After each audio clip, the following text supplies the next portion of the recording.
जब स्वतंत्र देव सिंह ने विपक्ष को करारा जवाब दिया तो समाजवादी पार्टी के नेता ये मुद्दा छोड़कर फतेहपुर के इशू पर हंगामा करने लगे। विपक्ष के नेता माता प्रसाद पांडे ने फतेहपुर में कल मकबरे में हुई तोड़फोड़ को मुद्दा बनाया। माता प्रसाद पांडे ने कहा कि हिंदू संगठनों ने मकबरे पर कब्जा किया। उन्होंने कहा जब यह कार्यक्रम पहले से तय था तो पुलिस ने सुरक्षा के पूरे बंदोबस्त क्यों नहीं किए।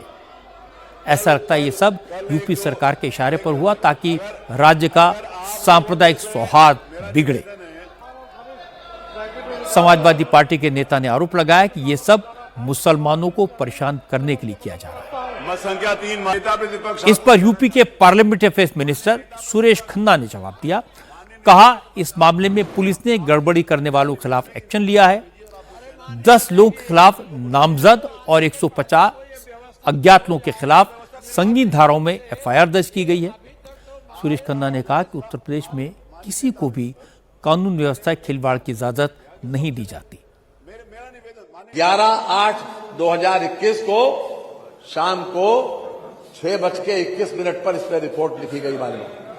रिपोर्ट लिखी गई और ये 11 लोगों के नामजद रिपोर्ट है और नहीं 10 लोगों के नामजद है और 11वां 150 लोग अज्ञात।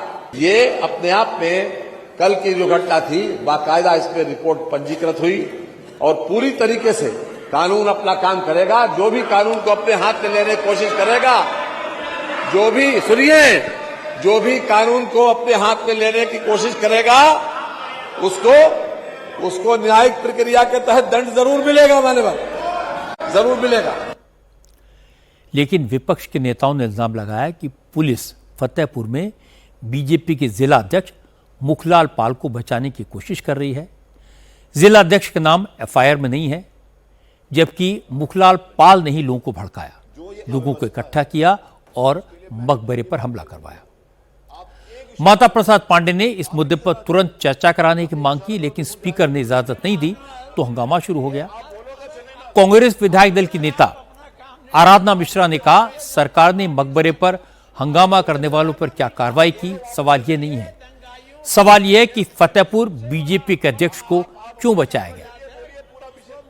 पूरे उत्तर प्रदेश में जिस तरह का माहौल बन रहा है, मंजू शिवाजी वो पूरे जिस तरह से उन्माद फैलाने का प्रयास कर रहा है, विषय ये नहीं है। ये घटना हुई, सरकार ने संज्ञान लिया और 10 लोगों के खिलाफ एफआईआर हुई। माननीय संसदीय कार्य मंत्री जी ने सदन में बताया। विषय ये नहीं है, विषय ये है कि जो उसमें प्रमुख लोग थे, जो भारतीय जनता पार्टी के पदाधिकारी भी थे, जिलाध्यक्ष थे, जिनका वीडियो फुटेज पूरे में वायरल है, सबने देखा, उनको बचाने की कोशिश क्यों की जा रही है। प्रश्न ये है, हमारा आपसे सिर्फ ये अनुरोध है, ये निवेदन है कि ये घटना बहुत महत्वपूर्ण है, इसका संज्ञान लें। समाजवादी पार्टी के विधायकों के लगातार हंगामे के बीच सदन को कल तक के लिए स्थगित कर दिया गया।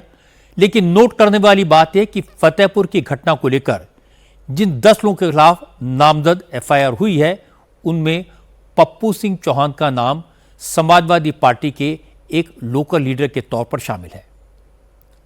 कल मकबरे पर हमला करने वाली भीड़ में वो भी शामिल थे। जैसे ही खबर आई तो समाजवादी पार्टी ने पप्पू सिंह चौहान को पार्टी से बाहर कर दिया, लेकिन बीजेपी ने इसे इशू बना लिया। यूपी सरकार के मंत्री नितिन अग्रवाल ने कहा जहां भी दंगा होता है, जहां भी अपराध होता है, वहां समाजवादी पार्टी के किसी न किसी नेता का नाम जरूर आता है। नितिन अग्रवाल ने कहा फतेहपुर केस की जांच पुलिस निष्पक्ष होकर करेगी। समाजवादी पार्टी के प्रेशर में फतेहपुर के बीजेपी अध्यक्ष पर केस नहीं किया जाएगा, लेकिन अगर वो इसमें शामिल पाए गए तो कार्रवाई जरूर होगी। विपक्ष चाहता है कि किसी का नाम नामजद करा दिया जाए, तो वो बिल्कुल नहीं होगा। जो लीगल प्रोसेस है, लीगल प्रोसेस के आधार पे काम होगा। जो लोग भी उसमें दोषी पाए जाएंगे, एफआईआर हो चुकी है, अगर और भी कोई लोग उसमें दोषी पाए जाएंगे, वो इन्वेस्टिगेशन का मैटर है, तो पुलिस उस पर कार्रवाई करेगी। हर प्रकरण में आपने देखा होगा कि जहां भी कोई दंगा होता है, कोई बवाल होता है, उसमें समाजवादी पार्टी के कार्यकर्ता होते हैं, शामिल होते हैं। अब अगर किसी एक को निष्कासन करके फेस सेविंग करने की कोशिश कर रहे हैं, तो ये मुझे लगता है कि ये जनता सब समझ चुकी है। और मैं ये कहना चाहता हूँ, प्रदेश में ये माननीय योगी जी की सरकार है, हम अपराध पे जीरो टॉलरेंस की नीति हमने अपनाई हुई है। और जो भी समाजवादी पार्टी हो, कोई भी हो, अगर प्रदेश का माहौल खराब करेंगे तो सख्ती से उनके खिलाफ निपटा जाएगा। फतेहपुर में अब शांति है, भारी संख्या में पुलिस फोर्स तैनात है, लेकिन अब सियासत गर्म हो चुकी है। और यह बात सही है कि बीजेपी के जिला अध्यक्ष ने ही मकबरे का मुद्दा उठाया था, लोगों को भड़काया था, लोगों से मकबरे के शुद्धिकरण के लिए इकट्ठा होने की अपील की थी। जिस वक्त भीड़ ने मकबरे पर धावा बोला, उस वक्त मुखलाल पाल खुद मौके पर मौजूद थे। आज इसका एक वीडियो भी सामने आया जिसमें वो फतेहपुर के एसपी से धमकी भरे अंदाज में ये कहता हुआ दिखाई दे रहा है कि दम है तो गोली चलाकर दिखाओ। ये मुलायम सिंह की सरकार थोड़े है।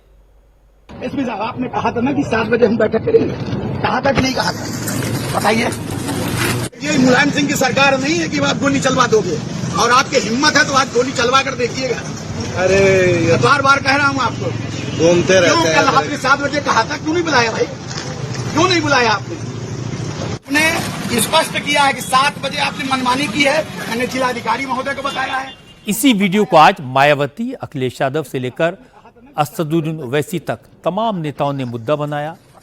फतेहपुर के केस में निष्पक्ष कार्रवाई की मांग की।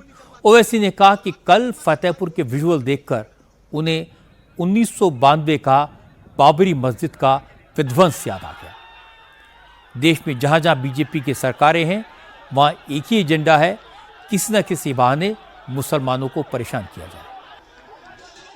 हेटरेट का माहौल पूरे देश में बीजेपी ने जो बनाया है, और खास तौर से उत्तर प्रदेश में तो उनको खुली छूट दी गई है कि जो कोई भी मुसलमानों से रिलेटेड हिस्टोरिकल, कल्चरल, रिलीजियस जगह होगी, उस पर आप किसी भी किस्म से आप उस पर हमला कर सकते, कानून को अपने हाथ में ले सकते। और उत्तर प्रदेश की सरकार आंखें बंद कर लेगी, कानें बंद कर लेगी। अगर वही लोग मुसलमान समाज के होते तो क्या होता? तो कानून का इस्तेमाल जो है ना, मजहब को देखकर, पॉलिटिकल आइडियोलॉजी को देखकर इस्तेमाल किया जा रहा है। तो जाहिर है, तो ये तो एक बेहतरीन मिसाल है मुसलमानों से हेटरेट की और उनको अप्रेस करने की। तो ऐसा लग रहा था कि फिर दोबारा 1992 वापस आ रहा है क्या? पुलिस की मौजूदगी में इनको कैसे इजाजत दी जा रही है? पुलिस क्या कर रही थी वहां पर? पुलिस के सामने खबरों को हमला तोड़ा जा रहा है, नुकसान किया जा रहा है, दरगाह के अंदर घुसकर उसकी तकद्दुस को पामाल किया जा रहा है। और आस्था क्या है फिर? आपकी आस्था किस में है? आपकी आस्था ना रूल ऑफ लॉ में है, ना आपकी आस्था प्रदेश को पीसफुल रखने में, बल्कि पर आप तो सिर्फ एक ही वन पॉइंट है, चाहे आसाम हो, यूपी हो, मुसलमानों को टारगेट किया जाए, बुलडोजर को इस्तेमाल किया जाए, बेघर किया जाए, या किसी मस्जिद दरगाह पर आप हमले कर दीजिए, या फिर बाद में कह दीजिए कि नहीं नहीं यहाँ पर वो आक्रामककारी आए थे और ऐसा हो गया, ये हो गया। तो ये एक बेहतरीन मिसाल है जुल्म की। फतेहपुर में कल जो हुआ वो वाकई में अफसोसजनक है। इस तरह की घटनाओं से ओवैसी जैसे नेताओं को बोलने का मौका मिलता है। पूरी दुनिया में देश की छवि खराब होती है। कुछ छुटभइये किस्म के नेता अपनी सियासत चमकाने के लिए इस तरह की हरकतें करते हैं, अपने 200-400 सपोर्टर्स को इकट्ठा करते हैं, तोड़फोड़ करते हैं और फिर कम्युनल टेंशन क्रिएट करते हैं और बदनामी मुल्क की होती है। फतेहपुर में एग्जैक्टली यही हुआ है। इसलिए फतेहपुर में बीजेपी के जिला अध्यक्ष के खिलाफ एक्शन होना ही चाहिए।